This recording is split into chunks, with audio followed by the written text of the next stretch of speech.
অতর্কিতভাবে এই যে সমস্ত গাড়ি আমাদের তো ভাই পিছন দিয়ে অ্যাটাক করতেছে, সামনে দিয়ে আমরা তো যাওয়ার কোনো রাস্তা ছিল না, আমরা এই খালি জায়গায় অবস্থান করছি, আমাদের কোনো কিছু নাই। ওরা বারবার ওরা হচ্ছে গুলি ফুটাইতেছে, আমরা লাস্টে এসে গ্যারেজের ভিতরে এসে করছি। কয়টা গুলি ফুটাইছে? গুলি ফুটাইছে হ্যাঁ, 18 থেকে 19টা গুলি ফুটাইছে। কারা? এটা হচ্ছে মনে সন্ত্রাসীরা। যেগুলো গাড়ি যে সব ভাঙচুর করে দিছে এরা। চালাবে, আমরা গরিব মানুষ, গাড়ি চালাই খাই, তা আমাদের দোষটা কি?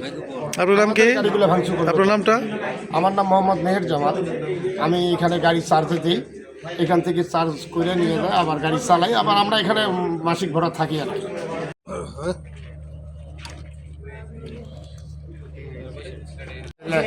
একটা গাড়িও রাখছে না তারা, সামনে যেটা পাইছে এই যে দেখেন ভিতরগুলো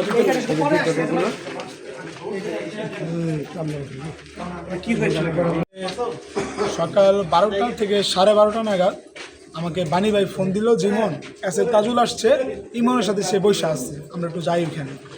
তার পরবর্তীতে আমি ঘুম থেকে উঠেই সাথে সাথে ওইখানে যখন যাই, মানে একটা বাড়ি করতেছে তো বাড়িটা টপকাইতে হয়, তো গিয়ে আমাদের উপস্থিত টের পেয়ে ইমন চলে যায়। যাওয়ার পরেও তো আমরা এসে তাজুলকে বললাম যে ভাই 9টা মামলার আসামি, সে আপনার সাথে বসে সাক্ষাৎ করলো, আপনি তাকে ধরলেন না, তাকে তো পুলিশ খুঁজে, আপনি কেন তাকে ধরলেন না?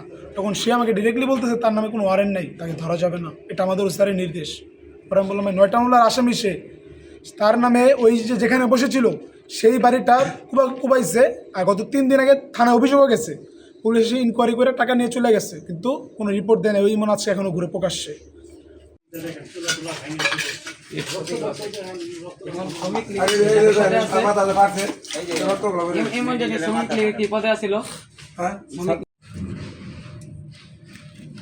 কেন একজন বাসে মহিলা একজন বাসে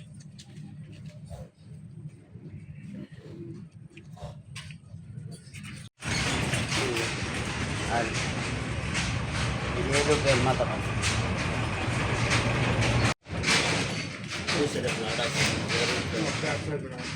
তার নাম কি? তার নাম হচ্ছে মহিদুল। আর আপনার নাম?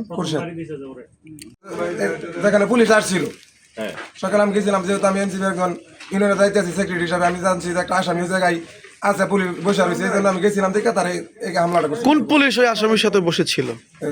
তাইজুল না কি জানি একটা পুলিশ, তাজুল, আরো 3-4 জন ফোর্স নিয়ে তারা সেখানে বসে আছিল। পরে আপনি কি মানে তাজুলকে কিছু জিজ্ঞেস করছিলেন এই বিষয়ে? তার আমরা জিজ্ঞেস করছি যে আপনি যে যার পথ বলতেছেন যে বারাটিয়া তার কাছে টাকাটা পা, ইমনে বারাটিয়া টাকা পা, আমি বললাম যে তার ইমনটা নিয়ে আসেন। ইমন তো যেহেতু আপনি জানেন যে ইমনটার টাকাটা আপনি দিয়ে দেবেন, তারা দারোগা ইমনটা আনে না। আনার পরে ওই যে বারাটিয়া অভিযোগ করছে, ত্রিপুল লাইনে ফোন দিয়ে পুলিশ আনছে, সে বারাটিয়া বলতেছে আমার রাস্তা ইমন আটকাইতেছে। দারোগা বললো না যে তোর কে আটকাইতেছে, যে চল যাই দেখি, দারোগা এই কথাটা বলে নাই। দারোগাটা বললো ছেলের গুলো তোর একটা থাপুর মারুম, বাড়িওয়ালার ভাড়াটা দিয়ে দে, তুই ঘরে লিয়ে যা, জিনিস লিয়ে যা। এটাই পুলিশের নিয়ম। কি করছে, কিভাবে হামলা করছে, যেগুলো ভাঙচুর করছে কিভাবে, মানে কারা করছে, কারা ভাঙচুর করছে? আসামি আছেন ইমন, শরীফ, আর ছোট ভাই ভেঙেছে বলেন। এগুলা যে পাইপ, লোহার যে পাইপ গুলা, যেগুলা তারা পাইপ নিয়ে আসছে, দাও নিয়ে আসছে, এগুলাতে ভাঙচুর করছে। কয়টার দিকে আপনার দোকানে হামলা হয়েছে? 9টার দিকে। 9টার দিকে। তারা কতজন ছিল জানেন? তারা প্রায় 15 জনের মতো। আপনার দোকানে তখন উপস্থিত কেউ ছিল না, লোকজন? মানে আপনি চিনতে পারছেন ইমন কি ছিল? ইমন নেতৃত্ব দিয়েছে? হ্যাঁ, ইমন নেতৃত্ব দিয়েছে, প্রথম বাড়িটা ইমনে দিয়েছে প্রথম।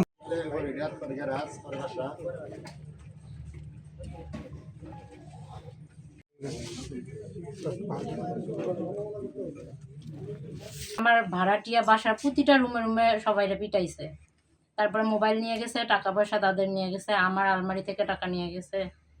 কয়টি মোবাইল নিয়েছে? হ্যাঁ, কয়টি ফোন নিয়েছে? ফোন একজনের নিছে।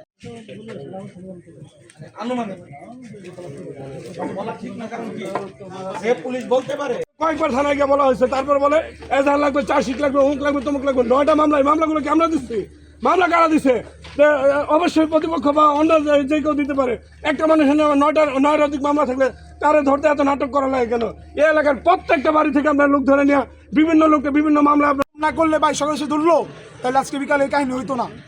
সে ধরে নাই বিদায়, ওই রাগটাই কিন্তু বিকালে মিটাইছে, আমরা ছিলাম না বিদায়।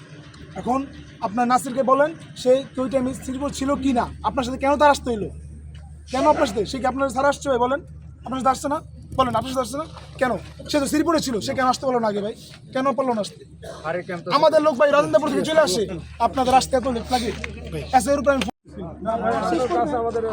ভাই আপনি আসছেন, হ্যাঁ আপনার ফোর্স আসছে, ফোর্স আসার সাথে সাথে এই যে গলিটা ঢুকলো আমার লোকগুলো আগে দৌড় দিচ্ছে, কারণ ভাই যারও তো ভাঙছে। চিন্তা করলে হবে না, পুলিশ তো ঘটনা জানার সাথে সাথে আমি আমার অফিসারদেরকে পাঠিয়েছি। তো একজন অফিসার, 2জন করে কনস্টেবল, 2টা গাড়িতে ধরেন 6 জন তারা ছিল। তো এই পরবর্তীতে হঠাৎ করে এরা বেশ কিছু সংখ্যক একসাথে যখন ইটপাটটা ছুটে, তখন হয়তো তারা ওয়েট করছে আরও ব্যাকআপের জন্য। তো ব্যাকআপ পুলিশ আসার পর্যন্ত ওয়েটটাই করছে তারা, এর বাইরে তো এলাকা ছেড়ে যায়নি তারা, তাই না? না, এখানে যারা ছিল ঘটনার সময় তারা তো বারবার বলতেছে যে আপনার হচ্ছে গিয়ে সদস্য যারা আছে তারা চলে গিয়েছে তাদেরকে বিপদে রেখে। না, চলে যায়নি, তারা এখানেই ছিল, ওটা তো বাইরে যায়নি। হয়তো এখানে বিশৃঙ্খলভাবে ওনারা এক একজন এক এক দিকে চলে গেছে, কারণ এখানে অনেকগুলো গলি আছে, অনেকগুলো রাস্তা আছে, বুঝতে পারছেন? আর তারা তো এখান থেকে আমাদেরকে ফোন করছে, আমরাও ব্যাকআপ টিম নিয়ে এবং ইয়েও নিয়ে আসি। আসলে মূল ঘটনা যেটা হয়েছে, সকালবেলা ওনাদেরই একজন লোক ওই যে জানিয়েছেন যে উনি 999-এর একটা টেলিফোন পেয়ে আমাদের এক মোবাইল টিম আসে এখানে, ওই যে ঘর ভাড়া সংক্রান্ত নিয়ে তাদের ভেজালের মিটমাট করতে। তো ওটা এসে সে যখন চলে আসতেছিল তখন বাণী নামের একজন, উনি এনসিবির বোধহয় হ্যাঁ একটা পদে আছে, কিন্তু এটা আমার ওই সাব ইন্সপেক্টর তাজুল সাহেবকে বলেন যে তার বিরুদ্ধে মামলা আছে বা এই, তখন দূর থেকে দেখানোর ফলে ওই দেওয়ালের উপাসে তাকে সে চিনতে পারেনি। যাও ওর চিনতে না পার বলে ও পরবর্তী ইমন পালিয়ে যায়। এই ঘটনায় ইমনের কোনো লোক হয়তো সংবাদ পেয়েছে, পরবর্তীতে এখানে ওই গ্যারেজের মধ্যে যে দেখিয়ে দিয়েছে বা অ্যারেস্ট করার জন্য বলেছিল তার উপর একটা হামলা করেছে। হ্যাঁ, কিছু গাড়ি ভাঙচুর করছে, গাড়ির গ্লাস, তারপরে কয়েকজনকে আহত করছেন, 2-3 জন সম্ভবত, তাই না? 7-8 জন। হ্যাঁ 7-8 জন। আচ্ছা, যাও ওই করছে। তা আমার যখনই আমাকে ফোন দেয় আমি সাথে সাথে পুলিশ পাঠাই, এবং 9:16-তে আপনি ফোন দিয়েছেন, 9:17-তে কিন্তু পুলিশ আসে। পুলিশ তাৎক্ষণিকই আসার পরে এরা আরও বেশি সংখ্যক যখন এই পাথর নিক্ষেপ করে, পুলিশ একটু ওয়েট করে অন্য আরও অতিরিক্ত ব্যাকআপ আসার জন্য। আমরা পরবর্তীতে সার্কেল অফিসার সহ আমি এবং আমার ফোর্স সবাই আমরা আসি, হ্যাঁ, তৎক্ষণাৎ, এবং চারদিকে পরে এখান থেকে আমরা ঘটনাস্থল থেকে একজনকে গ্রেপ্তার করি। আমাদের অভিযান অব্যাহত আছে, এই সংক্রান্ত আমরা প্রয়োজনীয় আইনগত ব্যবস্থা গ্রহণ করব। ধন্যবাদ।